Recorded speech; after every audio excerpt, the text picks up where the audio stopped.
Irving Berlin Biography 1888 to 1989. Irving Berlin was one of the most prolific and popular songwriters of the 20th century, counting among his many hits White Christmas and Cheek to Cheek. Who is Irving Berlin? Irving Berlin was born in Russia in 1888 and immigrated to New York as a child.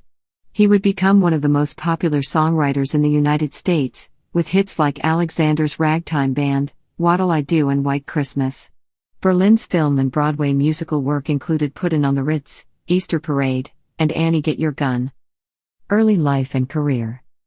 Irving Berlin was born Israel Bailin on May 11, 1888, in the village of Tyumen, Russia. His family fled to escape the region's persecution of the Jewish community and settled in New York City in the mid-1890s. As a teen, Bailin worked as a street singer, and by 1906 he had become a singing waiter in Chinatown. His first published tune was 1907's Marie from sunny Italy, with Nick Nicholson penning the music. As the lyricist, Bailin's name was misspelled as I Berlin on the sheet music. He decided to keep the name, becoming Irving Berlin. Hit with Alexander's Ragtime Band. A few years later, Berlin would become a lyricist for the music publishing company Watterson and Snyder. He released a major hit in 1911, Alexander's Ragtime Band, earning the nickname King of Tin Pan Alley. Berlin was diligent in his writing efforts and was self-taught as a pianist, never learning how to read music and playing in the key of F sharp, working with a special transcribing keyboard and assistants to explore other keys. Nonetheless, by the second decade of the 20th century, he had dozens upon dozens of songs under his belt.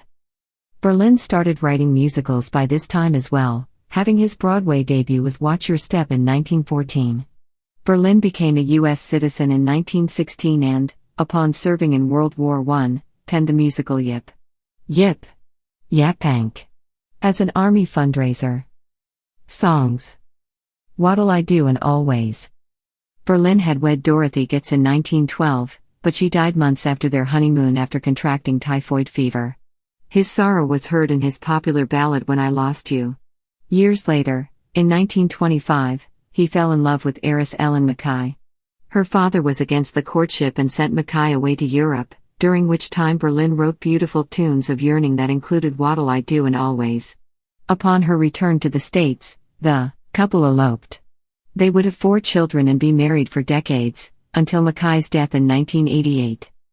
With his Broadway collaborator Victor Herbert, Berlin became a charter member of the American Society of Composers, Authors and Publishers in 1914. And in 1919, Berlin founded the Irving Berlin Music Corporation, which gave the musician full control of his copyrights. White Christmas and Cheek to Cheek. Berlin would go on to compose more than 1,500 songs and score dozens of musicals and films. Among his best-known big-screen works were Puttin' on the Ritz, 1929, Alexander's Ragtime Band, 1938, Easter Parade, 1948, and 3 Fred Astaire and Ginger Rogers films, including Top Hat, 1935, which featured Cheek to Cheek, and Follow the Fleet, 1936, which featured Let's Face the Music and Dance. 1942's Holiday and showcased Bing Crosby singing White Christmas, which would become the highest-selling tune in history. A smash with Ethel Merman. Berlin shaped patriotic fervor as well with his composition of God Bless America, first sung by Kate Smith in 1938 and becoming an unofficial national anthem of the United States. After the war, Berlin struck Broadway gold again with 1946's Annie Get Your Gun, inspired by the life of Annie Oakley. The smash musical starred Ethel Merman and featured a slew of popular songs like Anything You Can Do I Can Do Better, I Got the Sun in the Morning and There's No Business Like Show Business.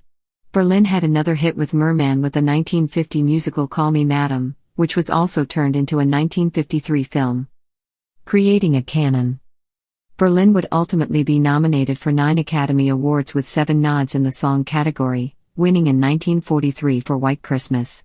Many of Berlin's songs became popular hits and are considered part of the standards canon, having been covered by a multitude of artists who include Shirley Bassey, Nat King Cole, Diana Krall, Willie Nelson, Linda Ronstadt, Frank Sinatra, and Nancy Wilson.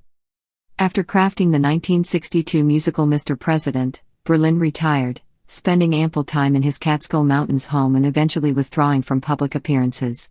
Nonetheless, He continued to receive accolades and an outpouring of praise for his magnificent contributions to the musical landscape. He died in New York City on September 22, 1989, at the age of 101.